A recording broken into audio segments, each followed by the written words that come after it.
भारतीय संविधान संघीय है, फेडरल है। भारतीय राजनीतिक व्यवस्था संघीय है, जिसमें भारत को राज्यों का संघ माना गया है और संविधान में संघ और राज्य के बीच शक्तियों का बंटवारा है। साथ साथ इनमें समन्वय और सहयोग की भावना है। इसीलिए भारतीय संघवाद को सहयोगात्मक संघवाद, कोऑपरेटिव फेडरलिज्म कहते हैं। इस कोऑपरेटिव फेडरलिज्म के तहत संघ अपने विषयों पर, विशेषकर रक्षा, विदेश मामले, संचार व्यवस्था, नाभिकीय ऊर्जा इत्यादि पर काम करता है और साथ साथ कुछ विषयों पर साझा काम करता है कंकरेंट लिस्ट के, और कुछ विषयों पर राज्य काम करते हैं। केंद्र और राज्य की वित्तीय स्थिति में समन्वय रहे, बंटवारा समुचित ढंग से हो, अनुच्छेद 280 में वित्त आयोग का प्रावधान है।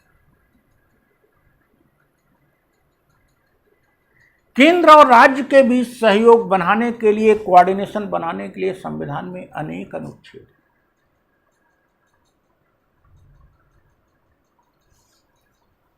लेकिन पिछले 5-6 सालों में इस संघीय व्यवस्था को नस्तनाबूद कर दिया गया। पहली चोट तो तब हुई जब एनडीसी को समाप्त कर दिया गया। राष्ट्रीय विकास परिषद ऐसी संस्था थी जिसमें राज्य के मुख्यमंत्री और प्रधानमंत्री एक साथ बैठकर पंचवर्षीय योजनाओं को फाइनल करते थे। मुख्यमंत्री अपनी बात कहते थे। अब ऐसी कोई चर्चा ही नहीं। अब तो प्रधानमंत्री मुख्यमंत्री से चर्चा करने को कौन कहे, वो डीएम से बात करता है। हो सकता है कुछ दिन बाद वो थानेदार से बात करना शुरू कर दे।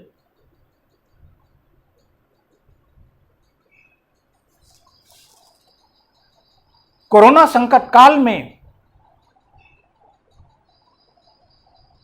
वैक्सीन विदेशों से कौन मंगाएगा, कैसे मंगाएगा, इसका सही कोऑर्डिनेशन नहीं बना पाए अभी तक। आप कोई ऐसा मंच ही आप नहीं देते, और मंच देते भी हैं तो आप खुद बड़बड़ बोलते जाते हैं। आप मंच देते हैं तो पहले मुख्यमंत्रियों को बोलने दीजिए।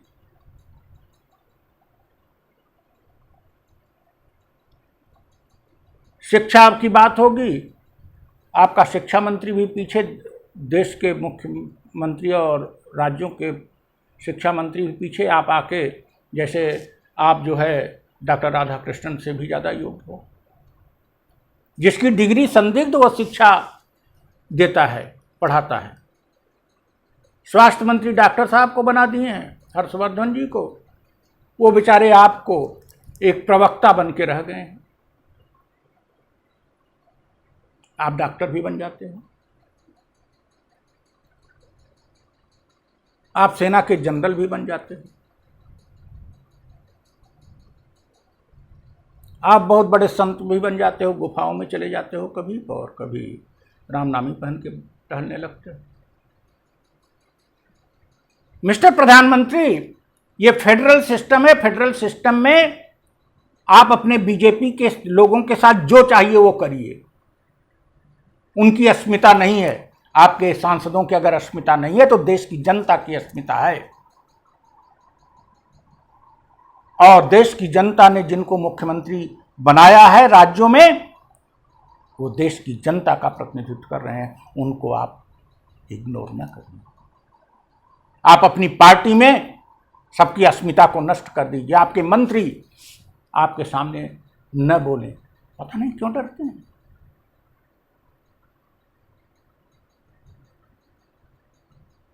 पता नहीं क्यों डरते हैं। जासूसी इतनी ज़्यादा है क्या भाई? सीबीआई का कितना रोल है। लेकिन कुछ भी हो, हमको हमारे संविधान से मतलब है, लोकतंत्र से मतलब है।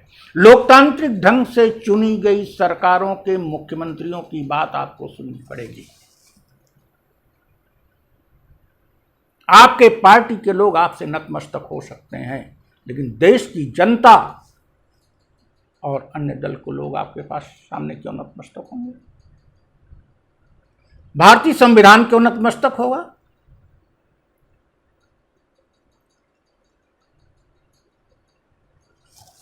नो कोऑर्डिनेशन, डीमॉनेटाइजेशन में, जीएसटी में, हर जगह जहां भी देखा जा रहा है।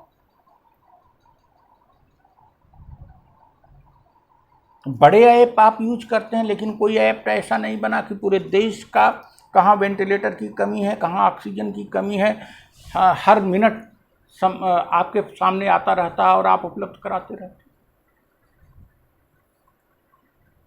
आपकी मशीनरी क्या कर रही है? राज्यों से आपको काम लेना है, राज्यों से आप कोऑर्डिनेशन नहीं बनाते हो, तो कैसे काम लोगे? अब ऐसा करिए, अब आप एक मीटिंग सीएमओ के साथ करिए देश के, उससे भी न बने तो आप कंपाउंडरों के साथ करिए, नर्सों के साथ करिए, और आप दरोगाओं के साथ करिए। यही आपका स्तर है मिस्टर प्रधानमंत्री। इस स्वास्थ्य आपातकाल में आपको प्रत्येक सप्ताह मुख्यमंत्रियों के साथ बैठक करनी चाहिए, मुख्यमंत्रियों को सुननी चाहिए। हाँ, मुख्यमंत्रियों को आप ये निर्देश जरूर दे सकते हैं कि वो होमवर्क करके आवें और आपको अपने राज्य की समस्या को बताएं। आप में वह नैतिक बल ही नहीं है, क्योंकि आप जानते हो कि आप पक्षपात रहित बोल ही नहीं पाओगे। आपको तो अपना सुनाना है। देश की संघीय व्यवस्था को आपने तार तार कर दिया है।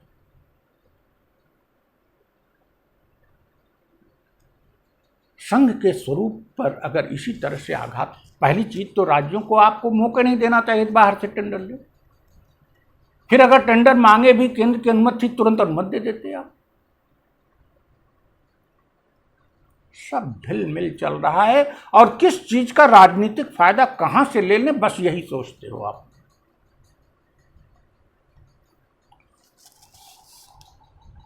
मिस्टर प्राइम मिनिस्टर, आप संविधान के साथ खेल मत करिए। आप अपनी पार्टी के लोगों के साथ जो खेल खेल रहे हो, आपके पार्टी के लोग ही बहुत जल्द आपको जवाब देने वाले हैं। किसी की आवाज को बहुत दिन आप नहीं दबा सकते। आपकी पार्टी और संघ ही आपको जवाब देने वाला है, जल्दी ही जवाब देगा। बहरहाल जवाब न भी दे तो देश की जनता तो आपको जवाब देगी। फिलहाल आप प्रधानमंत्री हो, प्रधानमंत्री पद से उतरने के लिए नहीं कहा जा सकता, वो तो आपके सांसद ही उतार सकते हैं। हम सिर्फ ये अपेक्षा करते हैं इस आपात दौर में